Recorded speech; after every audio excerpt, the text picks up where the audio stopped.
لعل نبدأ في الملتقى الإسلامي السوري الذي التقيتم به أو التقيتم فيه. من كان؟ نعم. ماذا كان هناك في الملتقى؟ بسم الله الرحمن متى الرحيم. وأين؟ الحمد لله والصلاة والسلام على رسول الله. الحقيقة هناك إجماع على أن هذا النظام لن يستطيع الاستمرار. المسألة في تصوري هي مسألة وقت، يعني هي المسألة متى سيسقط وكيف سيسقط.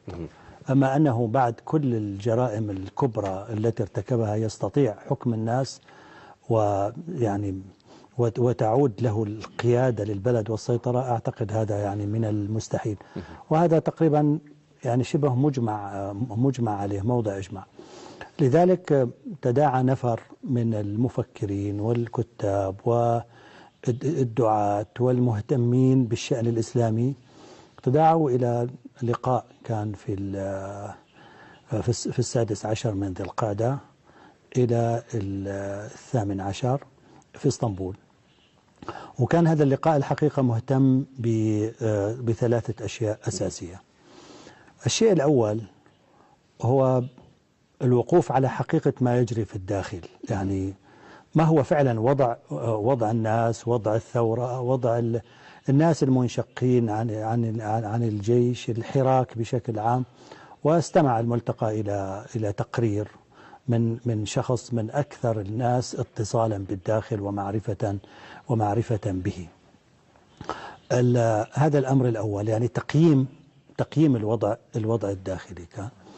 الأمر الثاني هو وضع خطوط عريضة لميثاق يعمل على أساسه ويلتقي على أساسه فعاليات واسعة أو طيف واسع من الفعاليات الإسلامية السورية. وهذا الحقيقة المقصود منه قبل كل شيء هو إيجاد نوع من القواسم المشتركة وبناء الثقة أيضا بين أطياف مختلفة، وتوحيد شيء من رؤياها في الحركة والدعوة والعمل من أجل المرحلة المقبلة. يعني نحن الآن نؤسس ونهتم بالمرحلة المقبلة. الأمر الثالث الذي كان أيضا موضع اهتمام هو التخطيط لسوريا ما بعد الأسد، يعني كيف ننهض بسوريا ما بعد الأسد. والحقيقة هذه يعني أنا سررت بهذه لأنها هي خطوة متقدمة. وأذكر أنه إحدى أوراق العمل التي قدمت تصورا ببناء 18 فريق سميناه الفريق الذهبي، أو سمته الورقة الفريق الذهبي، وكل فريق يخدم البلد في مجال من المجالات. ومن أكثر الفرق أو الفرقاء كان الذي سرني هو فريق لإشاعة السلم الأهلي وتقوية النسيج الاجتماعي وتخفيف التوتر الطائفي. ففي إدراك في فريق يعمل في مجال التقنية، فريق يعمل في مجال الدعوة، فريق يعمل في مجال السياسة، فريق يعمل في مجال الإعلام، الأسرة والطفولة. يعني في وضع لبنات أولية من أجل سوريا المستقبل. واجتمع أشخاص أنا لست في حل بذكر أسمائهم الآن مؤقتا.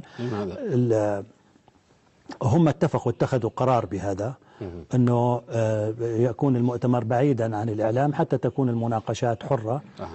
نعم، لكن إن شاء الله عز وجل نظر الإخوة إلى الملتقى الذي تم على أنه هو عبارة عن ورشة تحضيرية لمؤتمر أول سيعقد أعتقد يعني في أقل من 50 يوما. هل هناك تنوع طائفي حضر في ذلك كل الذين حضروا هم من الإسلاميين الحقيقة، من كتاب إسلاميين يعني ومفكرين ودعاة. نعم، هو عبارة حقيقة عن ملتقى إسلامي، ولذلك هو اسمه الملتقى الإسلامي السوري. نعم.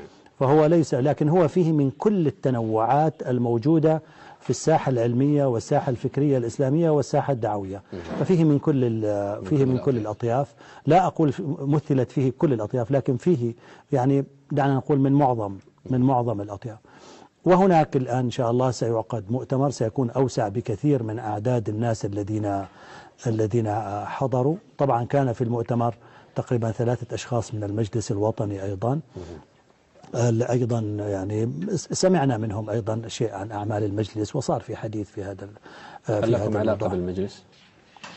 ستقدمون الورقة هذه للمجلس مستقبلا يعني؟ لا، نحن في البيان الختامي الذي أصدرناه يعني قدمنا دعمنا للمجلس، ودعونا كافة الفئات وكافة الأطياف في سوريا إلى التعاون مع المجلس وتأييده، ولأنه الحقيقة ما في بديل عنه، يعني ما في شيء كامل وتام إلا وجه الله سبحانه وتعالى. ترتيب للداخل الإسلامي في سوريا تقريبا تستطيع أن تقول هذا، ولكن ترتيب يقوم على الانفتاح، يقوم على التعاون، يقوم وحتى في البيان الذي صدر في تأكيد على نبذ الطائفية والإجماع على إسقاط النظام بكل رموزه وأشكاله، وأيضا بناء دولة سورية ديمقراطية تعددية تحفظ فيها الحقوق لجميع الناس.